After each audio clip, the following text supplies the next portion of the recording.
Hi, എല്ലാവർക്കും നമസ്കാരം. Heart failure എന്ന അവസ്ഥയിലൂടെ കടന്നുപോകുന്നവർക്കും അവരെ സ്നേഹത്തോട് പരിചരിക്കുന്നവർക്കും വേണ്ടി വളരെ പ്രധാനപ്പെട്ട ഒരു കാര്യമാണ് നമ്മളിന്ന് സംസാരിക്കാൻ പോകുന്നത്.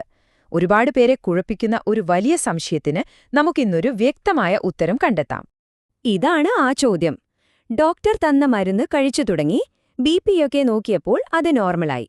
അപ്പൊ പിന്നെന്തിനാ ഈ മരുന്ന് ഇനിയും കഴിക്കുന്നത്? നിർത്തിയാലോ? സ്വാഭാവികമായും ആർക്കും തോന്നാവുന്ന ഒരു സംശയമാണത്, അല്ലേ? പക്ഷെ ഒരു കാര്യം ഓർക്കണം, സ്വന്തമായിട്ട് മരുന്ന് നിർത്തുന്നത് ശരിക്കും അപകടം ചെയ്യും. ഈ ഒരൊറ്റ തെറ്റിദ്ധാരണ കാരണം ഒരുപാട് രോഗികൾ ആരോഗ്യമോശമായി വീണ്ടും ആശുപത്രിയിൽ അഡ്മിറ്റ് ആവാറുണ്ട്. എന്തുകൊണ്ടാണിങ്ങനെ സംഭവിക്കുന്നതെന്ന് നമുക്ക് വിശദമായിട്ട് തന്നെ നോക്കാം. അപ്പോ ആ ചോദ്യത്തിന് ഉത്തരം കിട്ടണമെങ്കിൽ നമ്മൾ ആദ്യം ഹാർട്ട് ഫെയിലിയർ എന്താണെന്നുള്ള ഒരു തെറ്റിദ്ധാരണ മാറ്റണം. എന്താണ് ഈ അവസ്ഥയെന്ന് നമുക്ക് ശരിക്കും ഒന്ന് മനസ്സിലാക്കാൻ ശ്രമിക്കാം. ഹാർട്ട് ഫെയിലിയർ എന്ന് കേൾക്കുമ്പോഴേ പലരും പേടിക്കും. ഹൃദയം നിന്നുപോയി എന്നാണോ അതിനർത്ഥം? അല്ലേയല്ല. സത്യത്തിൽ നമ്മുടെ ശരീരത്തിന് ആവശ്യമായ രക്തം വേണ്ടത്ര ശക്തിയോടെ പമ്പ് ചെയ്ത് എത്തിക്കാൻ ഹൃദയത്തിന് കഴിയുന്നില്ല, അത്രയുള്ളൂ. ലളിതമായി പറഞ്ഞാൽ ഹൃദയത്തിന്റെ പമ്പിംഗ് പവർ ഒന്ന് കുറഞ്ഞിരിക്കുന്നു. ഇനി നമ്മൾ അറിയേണ്ട ഒരു കാര്യമുണ്ട്, എല്ലാ ഹാർട്ട് ഫെയിലിയറും ഒരുപോലെയല്ല. പ്രധാനമായും 2 തരത്തിലാണ് ഇത് കാണുന്നത്. അതായത്, ഹൃദയത്തിന്റെ പമ്പിംഗ് ശക്തി കുറഞ്ഞതാണോ അതോ ഹൃദയത്തിന്റെ മസിൽസ് സ്റ്റിഫായി പോയതാണോ എന്നതിനെ ആശ്രയിച്ചിരിക്കും ഡോക്ടർമാർ ഏതു മരുന്ന് വേണമെന്ന് തീരുമാനിക്കുന്നത്. നമുക്ക് ഈ 2 അവസ്ഥകളെയും കുറച്ചുകൂടി എളുപ്പത്തിൽ മനസ്സിലാക്കാം. ഒന്നിൽ പ്രശ്നം പമ്പ് ചെയ്യാനുള്ള ശക്തി കുറവാണ്, എന്നാൽ രണ്ടാമത്തേതിൽ ഹൃദയത്തിലേക്ക് രക്തം ശരിയായി വന്ന് നിറയുന്നതിലാണ് പ്രശ്നം.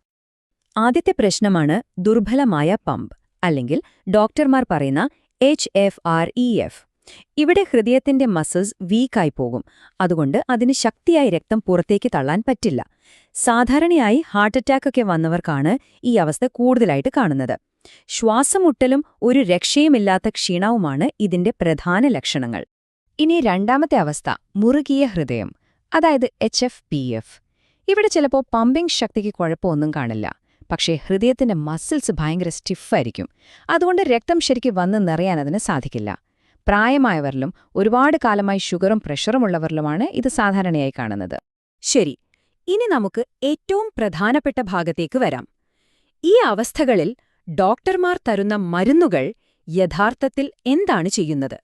വെറുതെ ബിപി കുറയ്ക്കുക എന്നത് മാത്രമാണോ അവയുടെ ജോലി? ഇതാണ് നമ്മളെല്ലാവരും മനസ്സിലാക്കേണ്ട ഏറ്റവും പ്രധാനപ്പെട്ട പോയിന്റ്.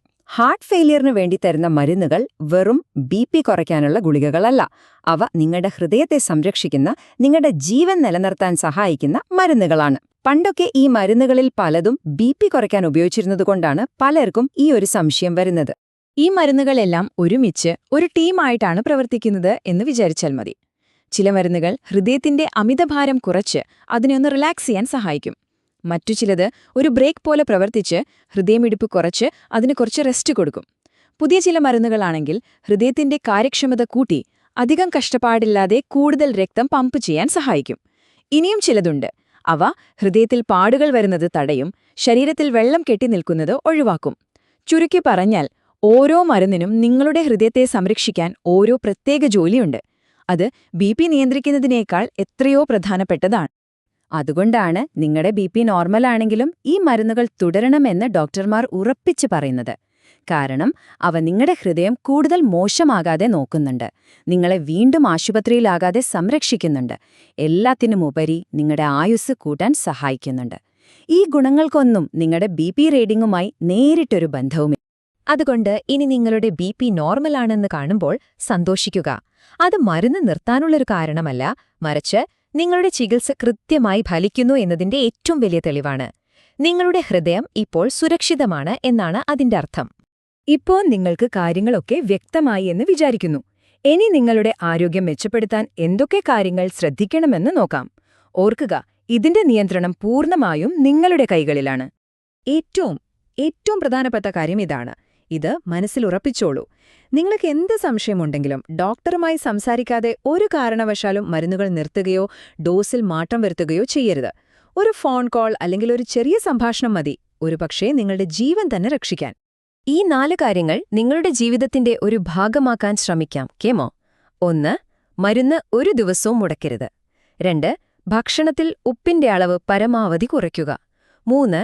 ഡോക്ടറുടെ നിർദ്ദേശപ്രകാരം പതിയെയാണെങ്കിലും എല്ലാ ദിവസവും കുറിച്ച് നടക്കുക. 4. ഡോക്ടറെ കാണാനുള്ള ഡേറ്റ് തെറ്റിക്കാതിരിക്കുക. ഈ ലളിതമായ ശീലങ്ങൾ നിങ്ങളുടെ ആരോഗ്യത്തിൽ വലിയ മാറ്റങ്ങൾ കൊണ്ടുവരും.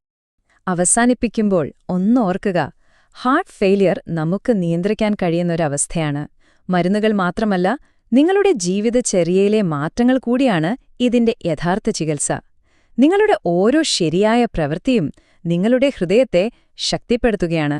അതിനാൽ അറിവോടെയും ശ്രദ്ധയോടെയും നമുക്ക് മുന്നോട്ടു പോകാം.